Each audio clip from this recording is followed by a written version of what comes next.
So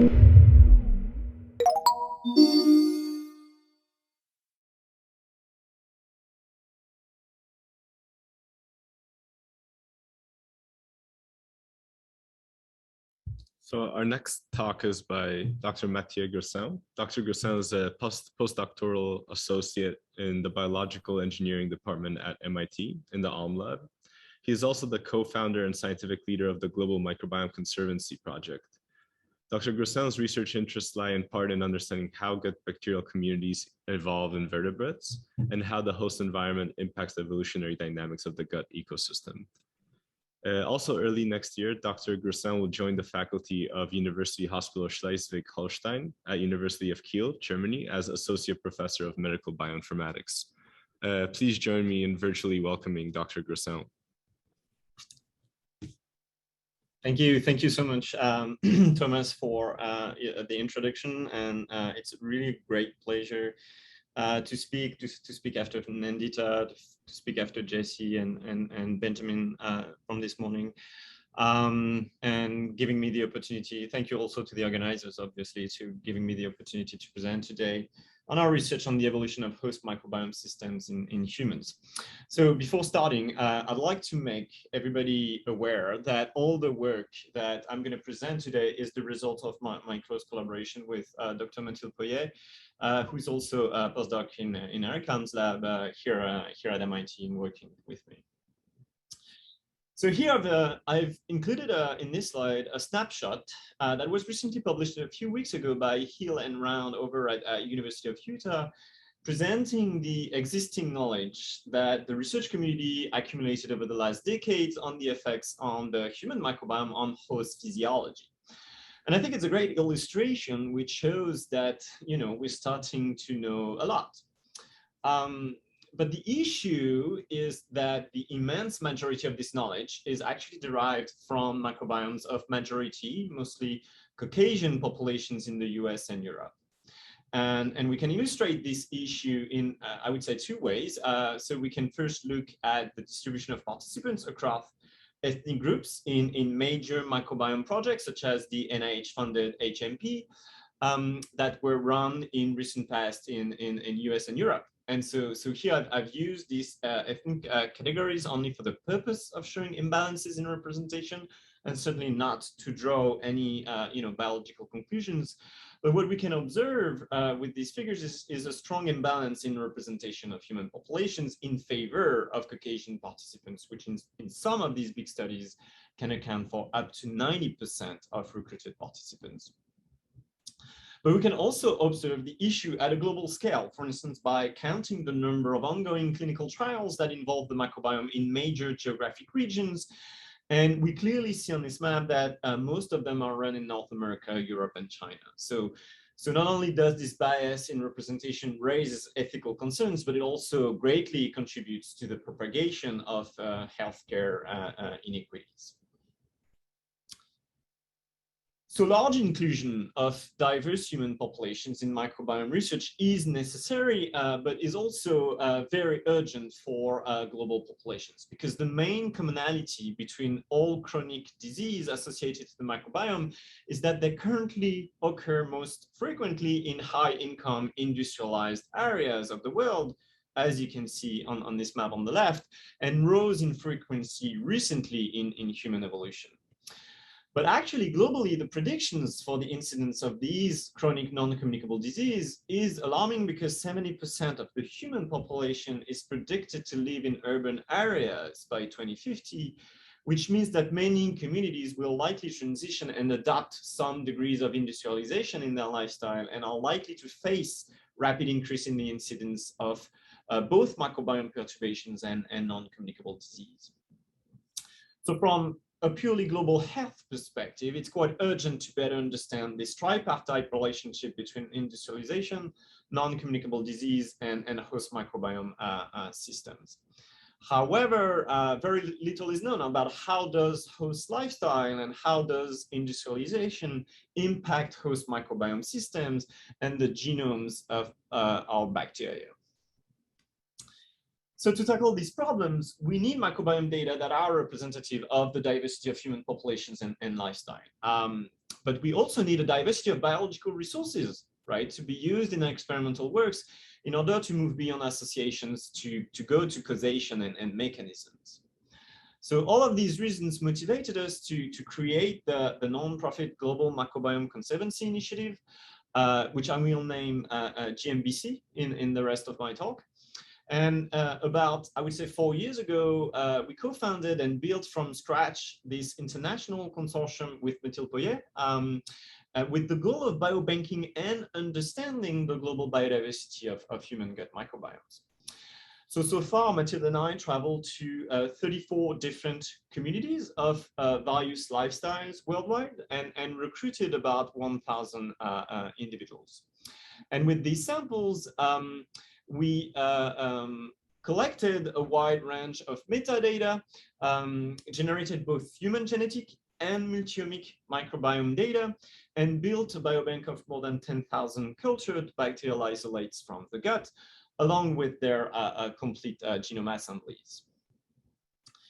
Okay, so here on this slide, just to give you an overview, you can see a more detailed description of the countries and localities and cohorts that we recruited. So we recruited individuals among both industrialized and non-industrialized populations, as you can see, as well as among urban and rural groups. So far, we only recruited adults who do not have obvious signs of infection or known chronic disease. And the distribution for demographic parameters are shown on the top right and are typical of relatively healthy human populations.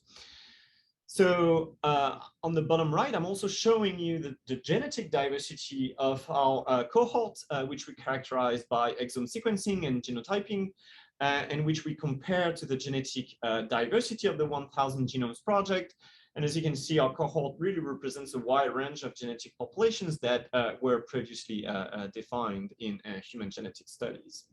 So I'm not going to focus too much on the analysis of human genetic data in this talk. Rather, we'll focus more on the connection between lifestyle and the microbiome. So we used our collection of metadata first to separate the individuals of our cohort by lifestyle. So as you can see in this multivariate plot here, individuals are colored by subsistence strategy, and you can see that the first axis of variance in lifestyle factors, which correlates to factors such as the source of drinking water, for instance, progressively separates individuals from hunter-gatherers on the left through farmers in the middle to people with industrialized subsistence strategies on the right. And when we correlate this first axis of variance for lifestyle differences to microbiome diversity measured from our shotgun metagenomic data, we find that people with more industrialized lifestyles are associated with greatly reduced bacterial biodiversity, which was already observed in previous studies. And so if we look at differences in species compositions this time between people, we can also see the huge impact that industrialization and lifestyle have on the gut microbiome, again, based on metagenomic data. So here I used PCOA to represent individuals separated by unifrac distance. And we can observe that compositions progressively shift along the first axis of variance, starting again from rural and indigenous populations on the left to industrialized individuals on the right. And so what we tried to do next was to test whether microbiome compositions from these global populations cluster in distinct community types, which are often called enterotypes. So previous studies that looked at cohorts from industrialized countries consistently found 3 to 4 different enterotypes. But here with our global cohorts, it's actually quite hard to distinguish clusters with the PCOA ordination. So we fitted a Dirichlet multinomial mixtures model with different numbers of clusters on the table of OTU counts, as you can see on the right. And this method, this Dirichlet multinomial mixtures model, is a standard approach to actually find and delineate enterotypes. But we couldn't find an ideal number of clusters that would be a good fit to the data, suggesting that microbiomes, when considered globally, do not necessarily cluster in a small number of community types. But we can also use actually a different technique of dimensionality reduction to represent microbiomes in a lower scale space. And here on the right, you see the result of using uniform manifold approximation and projection, which is called UMAP, on our data. And UMAP is being used a lot in single-cell genomics analysis and helps actually emphasizing this time local structures in the data. And so with UMAP, we can also observe a clear separation by lifestyle, as you can see, based on the color, but we can also capture additional interesting information. So first, we can easily distinguish this time clusters, and a rapid meta-analysis of different clustering indices run on the projection data along the first two UMAP axes suggests that compositions most often group in 6 different clusters, which I show in color in the bottom right plot. And so what are driving actually these clusters. And what we can do is projecting the abundance of different genera onto the UMAP plot. And you can see a clear, almost perfectly opposite trend between Prevotella and Bacteroides. Prevotella being enriched in the top clusters, mostly grouping non-industrialized individuals, and the opposite being true for Bacteroides in industrialized individuals. But what is actually also quite interesting is that UMAP can also distinguish within local clusters the effect of lifestyle.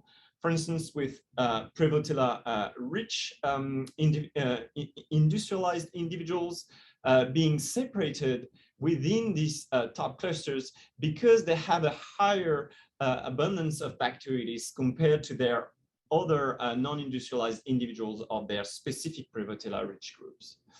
So if anything, this confirms how much biological variability is hidden in the high dimensions of microbiome data, and that multiple ordination techniques and multivariate models are needed to best really analyze microbiome data and capture the structures. And so because microbiome compositions change so drastically between populations of different lifestyles, we were interested in investigating whether this has any impact on host microbe interactions in the gut. And so for this, we looked at secretory IgA measured from stool. So very briefly, intestinal IgAs are tightly connected to the microbiome, tightly connected as well to T cell responses. And once secreted into the lumen, they promote the exclusion of pathogens and antigens. They also interact with commensal cells to prevent overgrowth or sometimes biofilm formation. And they also promote the colonization of beneficial bacteria within the mucus layer.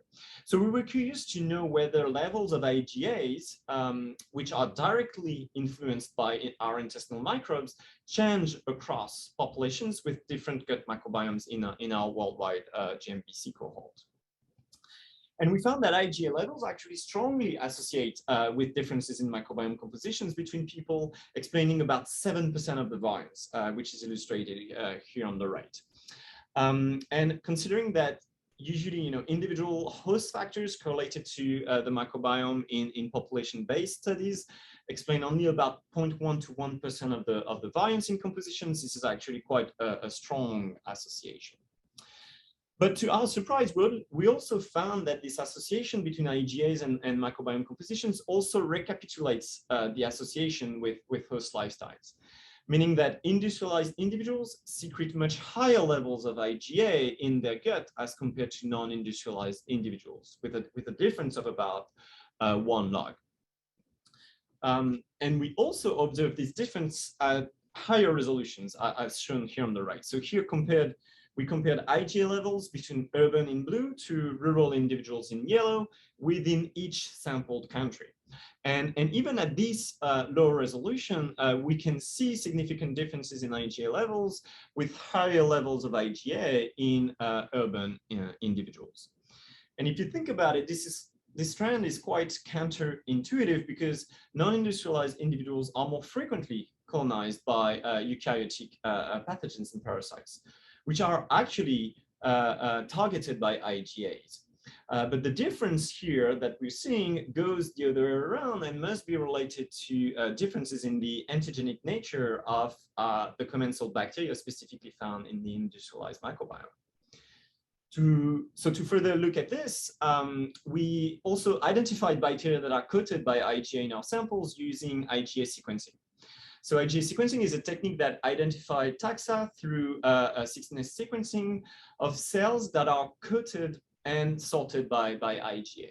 So in our case, we developed a high throughput magnetic bead-based assay to sort IgA-coated cells, and we calculated an IgA coating index for each bacteria, which is defined as the ratio between the abundance of the bacteria in the IgA positive fraction over its abundance in the IgA negative fraction. And so we considered taxa with an index higher than 10 to be coated by IgA, or let's say strongly coated by IgA. And so with this data, we found that the taxa that are coated in industrialized versus non-industrialized microbiomes are obviously different, but we also found that the proportion of IgA-coated bacteria is higher in the industrialized cohort compared to non-industrialized people. So this difference that you can see on the left is actually in the same range as the one that is typically observed between healthy and diseased patients across multiple diseases such as IBD or multiple sclerosis. We also found on the right that the intensity of the coating profile is stronger in the industrialized microbiome, as suggested by the KL distance between the IgA positive profiles and the original 16S profiles. So higher secretion of IgAs, more bacteria being targeted by IgAs with potentially stronger intensity. So there's a lot of evidence that we accumulated here to suggest that changes in the composition of our gut bacteria associated with industrialized lifestyles deeply impact host microbe interactions and also our immune response to our gut microbes. All right, so in the last part of my presentation, I'd like to change the focus here and look at the effect of host lifestyle and industrialization, this time on bacterial genomes. To do this, we developed culturing techniques and media in anaerobic conditions to grow, isolate, and sequence the genomes of thousands of gut bacteria from individuals in our cohorts, as I was previously explaining. And we first looked at the short-term evolution of gut microbes within people, and particularly at the dynamics of bacterial strains within people. So what I'm going to present here really recapitulates very well what all the different investigators who presented before me found about the dynamics of strains, the dynamics of mutations within people. And it's actually quite very interesting and reassuring to find such a consistency between different types of analysis across different studies on the same data. What we did here in particular is generating longitudinal genomic data from a few adult individuals. And for each species of interest, here, for instance, species X, we cultured bacterial isolates at different time points and generated genome assemblies to identify point mutations between these strains. And so we reconstructed phylogenetic relationships between these whole genome data and built genotypes to identify either strains or substrains colonizing each individual over time. And we also generated densely sampled metagenomic data from the same individuals from which these whole genomes were generated to map these metagenomic reads onto the reconstructed genotype, so we can very precisely estimate the abundance of each strain at each time point, allowing us to track the dynamics of strain abundances over time. So the phylogenetic tree that you're seeing here on the left shows the relationship between different gut isolate genomes of the species Bacteroides vulgaris, sampled from different host individuals that are represented by different colors and letters. So you can see that two distantly related strains colonize individual A, shown in orange here. And if we track the abundance of these two strains in time, using the pipeline that I just presented, you can see a stable coexistence of the two strains, which may indicate that they potentially occupy different niches and different and stable niches in the gut. But we can see a completely different scenario for strains of the species Bacteroides vulgaris in the same individual A. which also recapitulates findings for Bacteroides fragilis found in Zhao and al. So here we detected 3 different substrains that have non-stationary dynamics over time, as you can see on the plot. And just for the sake of time, I'm not going to show you the results, but fine scale analysis also revealed genes under potentially positive selection between these substrains, suggesting functional evolution and competition between the substrains. But what we also did, and what I would like to mostly focus on in this part, is leveraging our collection of isolate genomes from worldwide origins to ask different evolutionary questions. Because now, for a lot of different gut bacterial species, we don't only have access to genomes derived from industrialized people. Here you can see that our genome collection represents individuals with a diversity of countries, lifestyles, and subsistence strategies. The collection of genomes, the whole genomes that we have also is also diverse in terms of bacterial taxonomy, as you can see here on the right, with this phylogenetic tree of the different species that we have, and contains great diversity and multiple genomes per species. And we know that one of the most important processes really generating diversity and contributing to adaptation of bacteria is the horizontal transfer of genes between different strains or species, which consists in the non-vertical transmission of genetic material from one cell to another. And horizontal gene transfers, or HGTs, are particularly frequent when bacteria experience threats or, let's say, environmental perturbations, because they can quickly acquire new functions by picking up genes from the outside in order to adapt to these perturbations. And one very famous story that is always fun to talk about is the capacity of some Japanese people to digest the seaweed used to wrap sushi, thanks to genes that they picked up from marine bacteria. So in this famous paper published in 2010, Herman and colleagues found that strains of Bacteroides plebeius, a common species in the microbiome that were isolated from Japanese people, were able to degrade porphyrin, which is a complex carbohydrate present in seaweed. And when comparing gene sequencing of the enzymes involved in this metabolism in Bacteroides plebeius, they found out that closely related copies were also found in marine bacteria that are known to be associated to seaweed. And so what happened here is that resident human gut bacteria picked up this function from a marine gut bacteria that was ingested by eating seaweed. And this gene then spread across strains of this species in the Japanese population, providing new functions to the microbiome.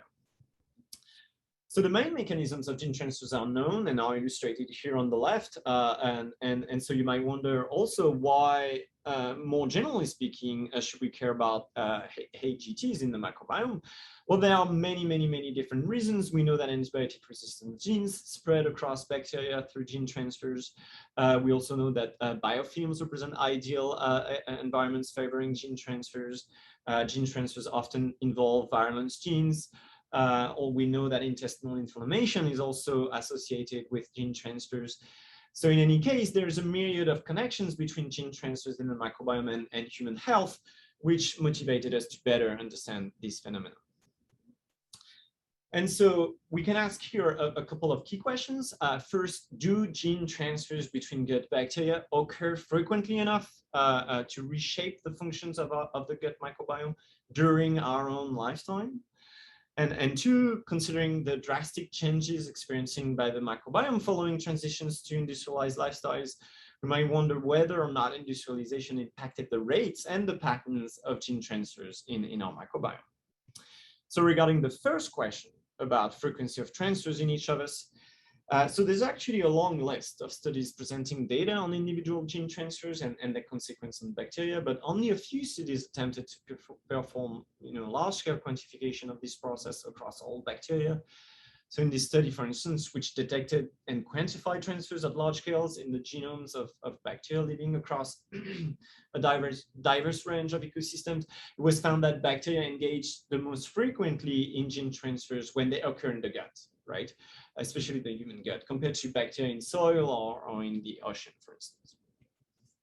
But what was left non-addressed in such studies is the timescale of these transfer events. And in particular, in the study that I just showed, the transfers that were detected could have happened between now and 100,000 years ago.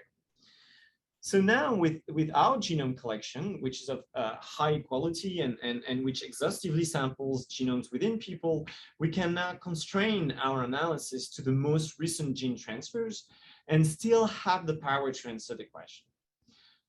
And to look at the most recent gene transfers, we focused on pieces of DNA of at least 10,000 base pairs in length, which are 100% similar in the genomes of 2 different species. And considering that bacterial genomes typically accumulate mutations around at the rate in the range of 1 mutation per genome per year, then these criteria that we use to select, to identify AGTs, are selecting AGTs that are much younger than in previous studies, between present time and about 100 years old, which is about 2 to 4 generations. So in our complete data, we found a large amount of AGTs, a little more than 20,000 AGTs, 200,000 AGTs actually, and as you can see in these plots, a great diversity of bacterial taxa engage in gene transfers in the gut. And so to test whether these AGTs occurred very recently, we employed a combination of approaches, including cross-sectional on the left, simulation-based here, and longitudinal approaches. So let me walk you through it very quickly. So in the cross-sectional approach, we compared the frequency and count of AGTs observed between bacteria isolated from a single individual with that observed between the same bacteria from different individuals.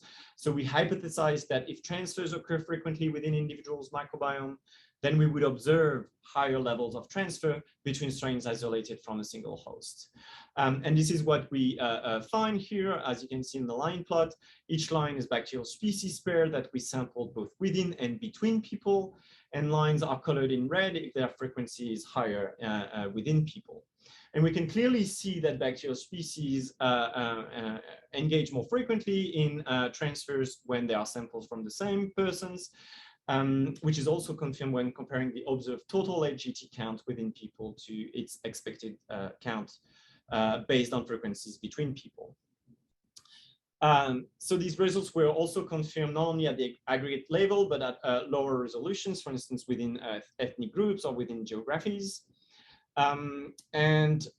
We next looked at whether the transfers that we found were really happening within people and not occurred in previous generations.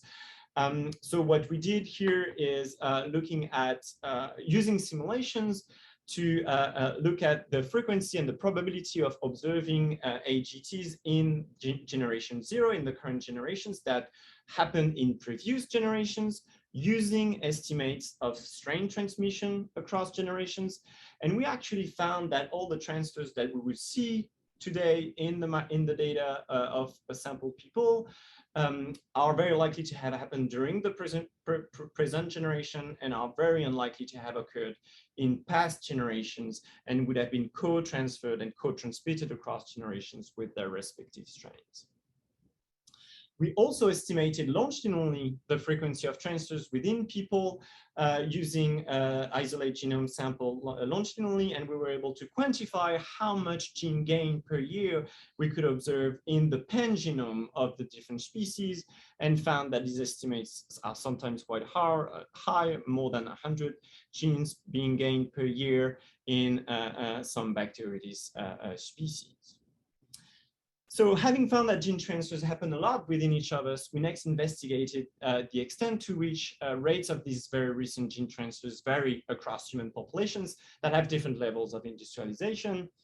And so for this, we categorized cohorts along this gradient of lifestyle and industrialization, allowing us to compare different host populations. And we first focused on the comparison of AGTs between rural non-industrialized and urban industrialized individuals. And here, as before, the lines in this line plot represent bacterial species that were sampled in individuals of both lifestyle categories. And the species pairs that are colored in purple are pairs for which the frequency of gene transfer is higher in the industrialized cohort. And as you can see here, we found that the majority of species pairs exchange more genes when they occur in the industrialized cohort, which is also confirmed when comparing observed counts to their expected counts of AGTs. So we did the same calculations for all pairs of host lifestyles to verify that we are observing a trend for decreasing amount of AGTs when doing comparisons with less and less industrialized cohorts. And this is what we found, as you can see in this plot, for all pairwise comparisons with less and less observed transfers when comparing, looking at more rural and more non-industrialized populations compared to the most urban and industrialized populations. To make sure that the results of the effect of host lifestyle on NGT frequencies were not confounded by other ecological factors such as bacterial abundance, we used the generalized linear mixed effects model to confirm that the contribution of lifestyle was not confounded by abundance. So we did find an effect of bacterial abundance in the microbiome on the frequency and the probability of transfer, but even when controlling for this factor, the effect of host lifestyle and here industrialized lifestyle remains very high.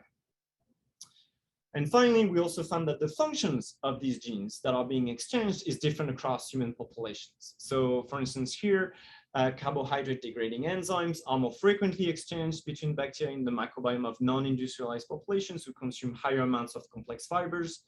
But we also found that antibiotic resistance genes are frequently exchanged in the microbiome of certain non-industrialized populations. And it's particularly true for the Datoga population in Tanzania, who are pastoralists and who very recently introduced the use of antibiotics in their livestock about 20 years ago. And it was a sufficient amount of time to already impact the patterns of gene transfer in the microbiome.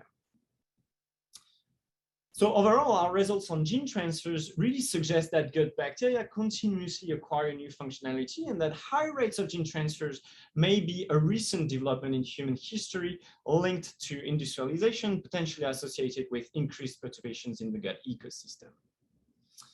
So I would like to thank really Mathieu Groussin, my partner in crime in all this work, as well as all the people, the participants of the GMBC project and the consortium members. I'm also very thankful to our sponsors on the right. As Thomas was saying, with Mathieu, we're going to open our lab very soon in 2022 in Germany. So if you're interested in collaborations, but also in PhD, postdoc, or technician positions, don't hesitate to reach out to us. We'd be happy to discuss.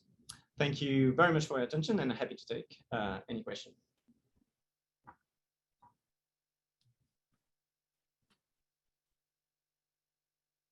Thank you for that great talk, Dr. Groussin.